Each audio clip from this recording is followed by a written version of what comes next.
Well, yesterday, of course, we told you about the federal government's plans for a new high-frequency train line. The proposed train service would connect Toronto, Ottawa, Montreal, and Quebec City. We heard from Transport Action Canada's David Jeans, who welcomed the news.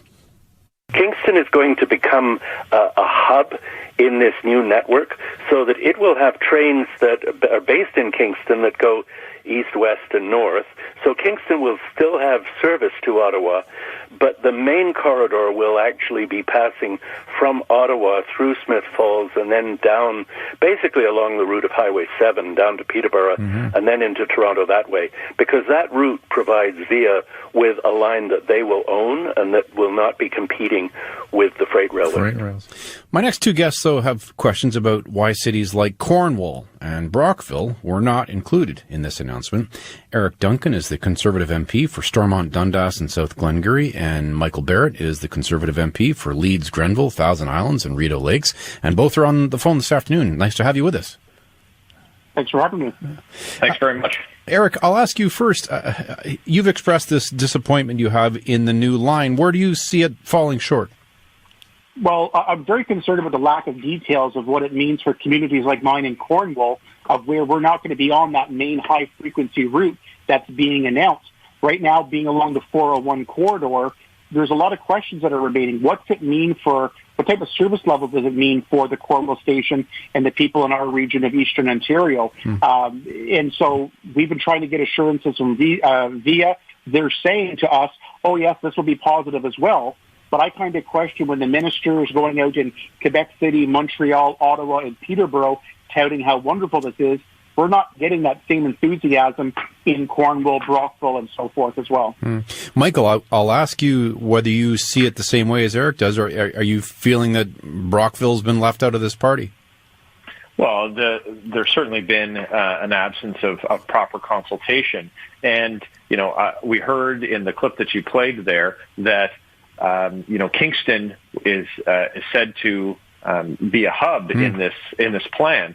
Well, what is the wait time for a passenger traveling out of Brockville, arriving in Kingston, and then waiting at the hub to access the high-frequency rail? And so, how is this actually going to improve the travel times for people coming from these rural communities and looking to access this vital transportation? We have a real opportunity here. The government, made this announcement a couple of years ago. They're making the announcement again, and I'm wondering, where's the consultation been with the government, with VIA, and with our community? And when I've asked the minister's office, even in the last couple of days, for any information, it's crickets. And so I have concerns on behalf of my community, and I think that there's probably a reason, to Eric's point, why we haven't seen announcements and the minister appear here in these Eastern Ontario communities, because I imagine that the news isn't quite as favorable for our communities. Eric, I know that back just in May even, VIA did present this plan to Cornwall City Council. You called the proposal uninspiring then, I suppose. And what were the issues that Cornwall had with the plan when it was first learned about? Well, and Cornwall City Council was the one that uninspiring was probably the most flattering thing they called the presentation. It just contained, it was almost VIA. We had asked, myself as a member of Parliament, asked them to present to then Mayor Bernadette Clément and City Council with details. There was no details, and all it was, don't worry about it. There will be more details coming. This won't be a bad thing. And to our point is where I think at this point along in the process, I agree with Michael. Consultations just weren't happening, number one. But even if they are making all these announcements and touting the plan in these new communities being impacted by the new line going north of us, well, why can't they give some assurances to communities that are going to see a change or see that line go elsewhere? The number of stops per day, the timing of those stops, station improvements are a particular concern, I know, in Cornwall as well. Both Michael and I served in municipal politics before, and we know if there's good news to share, you share it. And also at the same time as well, if people are concerned there's going to be an impact, you have, I think, an obligation to try to assure. We've heard nothing, and that to me just leaves, I know, my residents and local councils more questions than answers, and just very worried about the exact details or lack thereof. But at the same time, Eric, does the community of Brockville or even of Cornwall warrant a high-frequency rail line? I mean, would it next be time to talk to the mayor of Iroquois or Morrisburg and ask them how they feel? You know, are there enough people in those cities to need this kind of service? I think absolutely so. It's a huge part of the puzzle, and even more so in the last year, as we've seen intercity bus service absolutely collapse in many parts of the country. I think VIA and these stations play more of an important role than ever before. So I also think part of it as well, when you see not the proper investments in stations, perhaps not the same amount of advertising and promotion of the service, not having ideal arrival and departure times, that's hurting the stations more than anything else. So we just want to make sure that I think Cornwall absolutely deserves to be a station. And I think at a very minimum, what we're asking as well, give us the assurance that it's not going to get worse. To Michael's point, if we have to go to Kingston and transfer then or wait a period of time to catch another train to Toronto, whatever that may be, that's actually not an improved service if it's taking longer to get to Toronto. So again, more questions than answered each time we talk about all these issues. Yeah. Michael, your colleague Stephanie Kuzy, the Conservatives' shadow minister for transport, described this news as, I think she said, merely a rehashed announcement of funding that had been outlined in the 2021 budget for a project which still doesn't have a target date to be completed. Are you concerned that this project will take a long time to happen, that may never happen? How are you feeling about it? This is kind of a perennial government announcement from this current government. We heard that they announced that they were going to do it a few years ago. That was actually just that they were announcing that there was going to be a study under the former transport minister, and now they're announcing this on the eve of an election that's expected to happen. And so it's it's obviously when it's being announced at the end of this government's mandate or re-announced, I wouldn't classify that as a high priority for them having been in government for 6 years. And, you look at what is being offered to these rural communities, to these Eastern Ontario communities, and it doesn't sound like, and it doesn't look like it's going to be improved service. And to your previous question about, whether these communities deserve high frequency rail, and there should be other spots, added in addition, like other smaller communities. I think that the minimum that we're expecting is an assurance that there's not going to be worse service or reduced service, longer travel once you factor in those transfer times at other stations. So I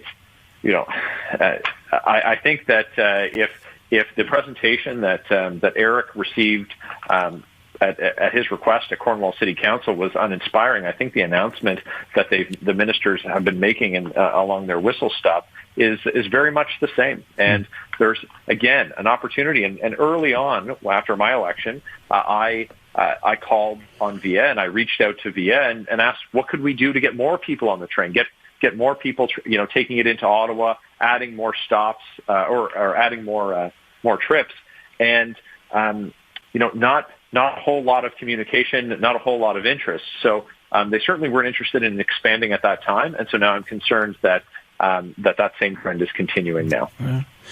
Eric, we pointed out on the show yesterday that this line is a high-frequency line. It's not a high-speed line like the trains you might see in Japan or, idealized in other places where they fly around the continents. High-speed trains have been an unrealized dream for many layers of government in Canada for quite a few decades. Is there still an appetite for high-speed trains? And if so, what would a plan like that have to look like to get Conservatives to be more supportive of it?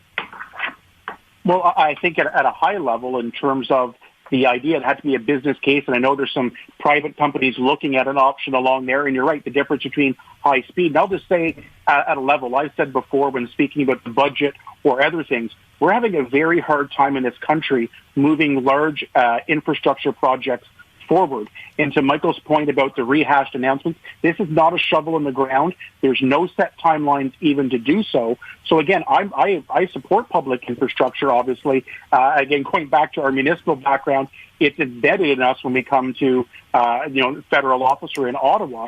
But there needs to be timelines and plans to actually get these things done. We're hearing feel-good platitude statements of intent, research further, but not actual timelines to make a decision and put a shovel in the ground. But I'm not opposed to high speed. I will just say, I think we're actually probably a generation behind when it comes to a lot of infrastructure for public transit.